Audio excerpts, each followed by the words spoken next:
Hey guys, this is Pharaoh 2091, and welcome back to Let's Play Phoenix Wright Ace Attorney Justice for All. Last time we left off, we began a trial once again, and we actually had the killer come up and testify again for his trial, and he pretty much did a whole 180 here and said that his client was actually Adrian Andrews. We pretty much know he's lying, so yeah. So now it's like, what do we do?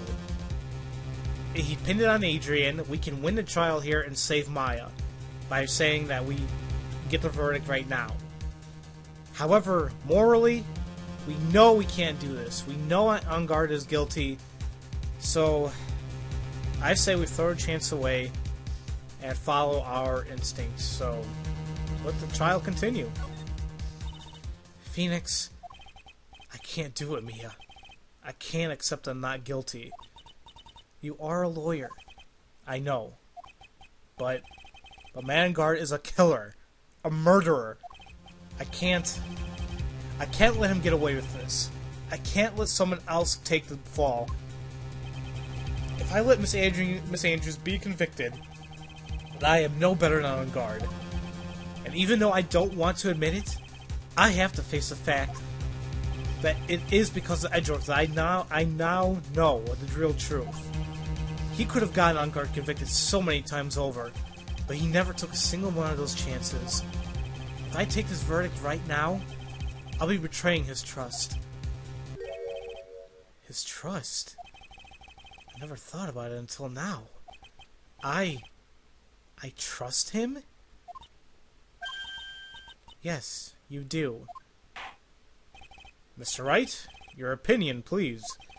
The defense requests that we be allowed to further question Mr. the Killer. Am I hearing you correctly, Mr. Wright? Right. But that witness has cleared your client through this testimony. Your job here is done. I'm not done yet. To see through the witness's lies and find the truth, that is my job, Your Honor. There's still more evidence to look at. Now, I'm sure that once those pieces arrive here in this very courtroom, a miracle will occur. Very well. The trial will continue. Mr. Edgeworth, please re-establish connection with Mr. the Killer. Right away, Your Honor. Has the verdict been reached? Before that, we would like to talk to you a little bit more about... All you needed from me was the name of my client. What else could you need me for? Well, actually, we would like to hear everything you know about this case. That is how things are, usually... That's how things are usually done. What is he talking about? Usually done? But what shall we have him testify about now? Mr. the Killer, if you don't mind, please testify about your client in more detail. You legal people and your procedures. Is there any wonder no one likes to go to court? Yeah, I guess so. So, let's go ahead and read about part 2 about my client. As I have already stated quite a few times, Adrian Andrews is my client.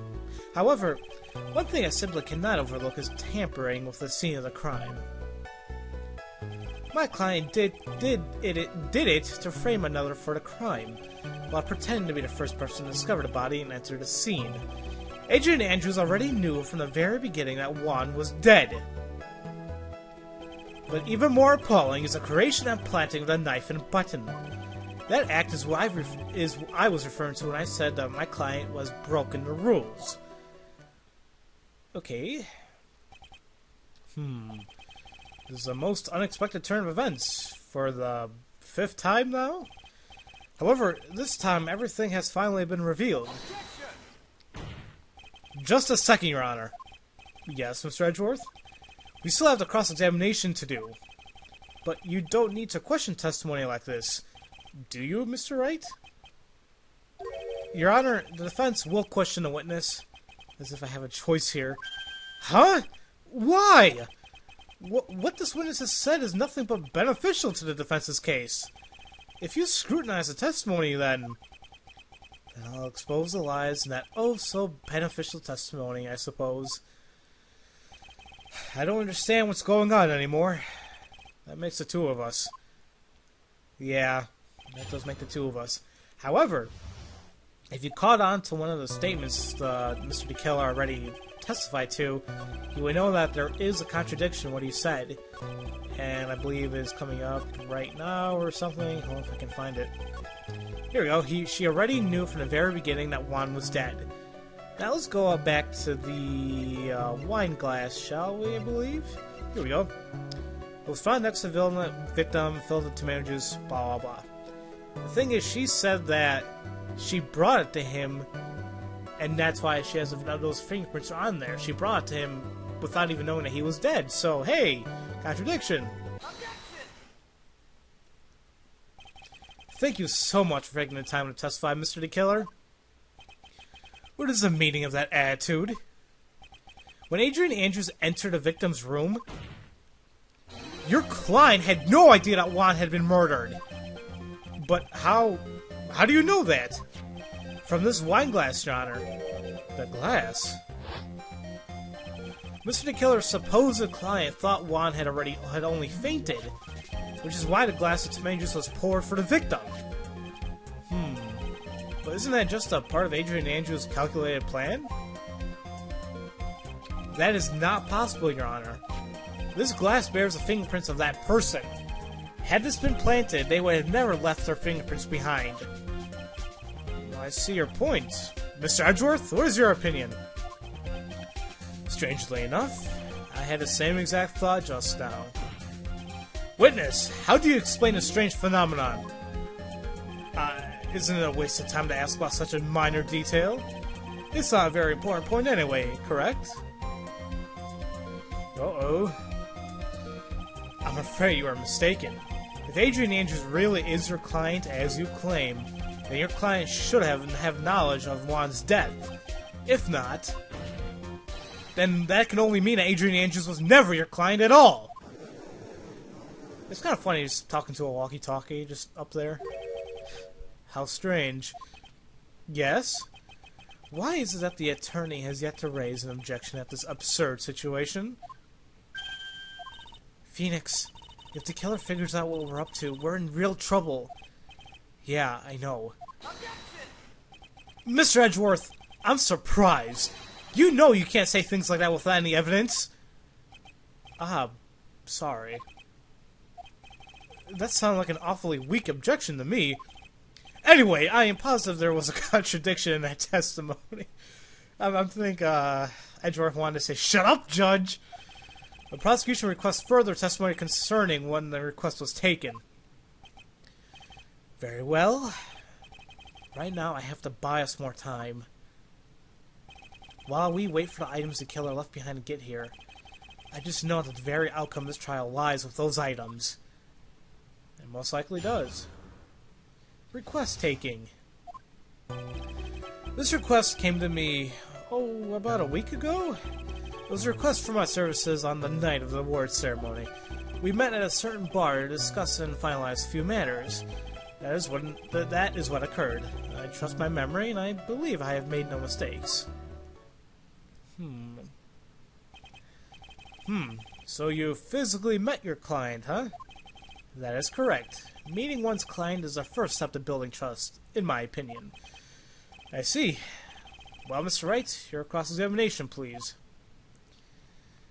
Okie dokie. Well, I can't say I can go ahead and present anything just yet, but I think there's probably a few things I can try clearing up. For example, right here, we met at a certain bar and to finalize a few matters. Let's hear more about that.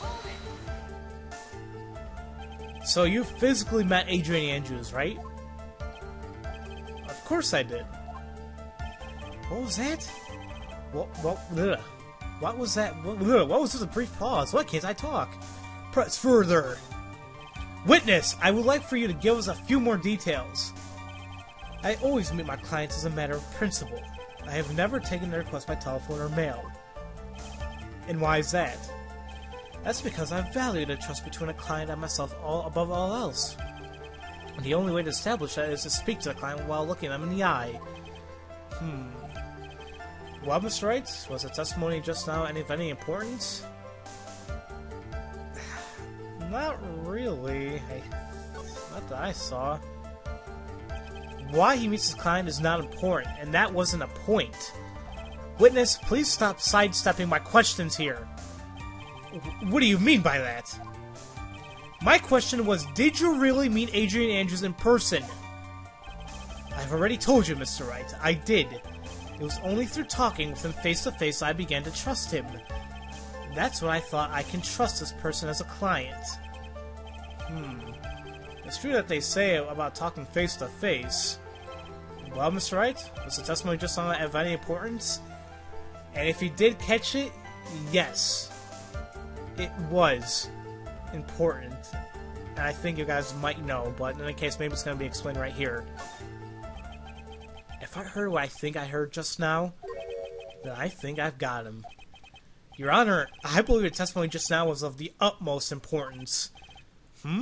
Really? If that's the case, witness, please include a statement just now in your testimony. Very well. And listen to this testimony. From the moment I saw him, I thought I can trust this person as a client. Now wait a minute.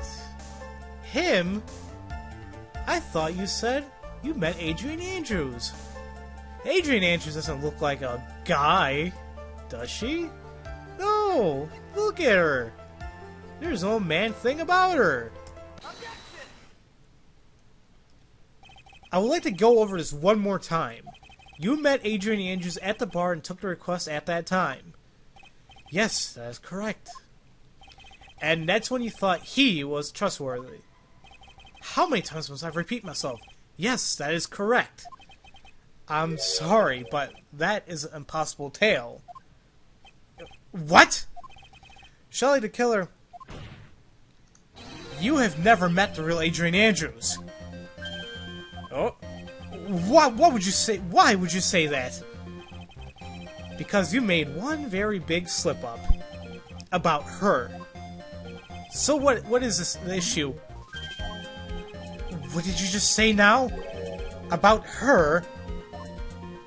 If you've ever met Adrian Andrews in person, one look at you would told you she is a woman. Oh, wow, the walkie-talkie broke. Kind of like how Adrian Andrews' glasses broke. Order! Order in the court! Mr. Wright, what is the meaning of this? This witness testified to the following, that he always meets face-to-face with his clients when taking their request. But he never met Adrian Andrews in person. Yes, Your Honor, that is exactly the point. That means Mr. the Killer's client could have not been Miss Adrian Andrews. Ugh. Oh my god, what, is the walkie-talkie sweating now? Mr. Edgeworth, I understand your logic on this one. However, why would the assassin make such a basic mistake? I believe it has to do with her name, Your Honor. Her name?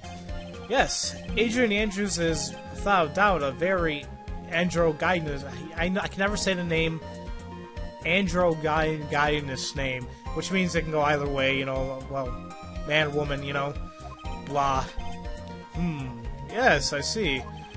Unluckily for Mr. the Killer, the entire time he was on his stand and no one has stated Adrian Andrews' gender. And so, he simply picked the wrong gender to go with. What is going on? Shelley the Killer! This court demands an explanation. I think somehow I must have mixed up this client with another. So does this mean you remember something now? Different now? Yes, of course. Please, if you would allow me to testify once more. I know he's just going to spit out more lies. Very well, but this time please give us the truth and nothing but the truth. Okie dokie. Let's go ahead and hear this testimony and then I'll stop the video. Yes, now I remember. I took the request by mail. There have been times when I took a job without having to meet my client. The request was for the murder of Juan and 2 or 3 other small things. When I saw the name at the end of the letter, I thought my client to be a man. So you took this job through a letter. He didn't mention anything but a letter in his earlier testimony, which means he is definitely lying. Be careful, Phoenix. If you break the assassin's testimony completely, it's over for us. I know. I can't make him suspicious, but I think we're okay. Like, we can do this. As long as he's standing there across from me, no matter how strong of a punch I throw, he'll counter it. Now then, let's begin the cross-examination. How about not? Next time, guys, we're going to go ahead and try breaking his testimony, or kind of going through the loopholes in there, and we'll see what we can do. So, as usual, thank you all for watching, and I'll see you guys next time for Let's Play Phoenix Wright, Ace Attorney, Justice for All. And yeah, there you go. I'll see you guys later.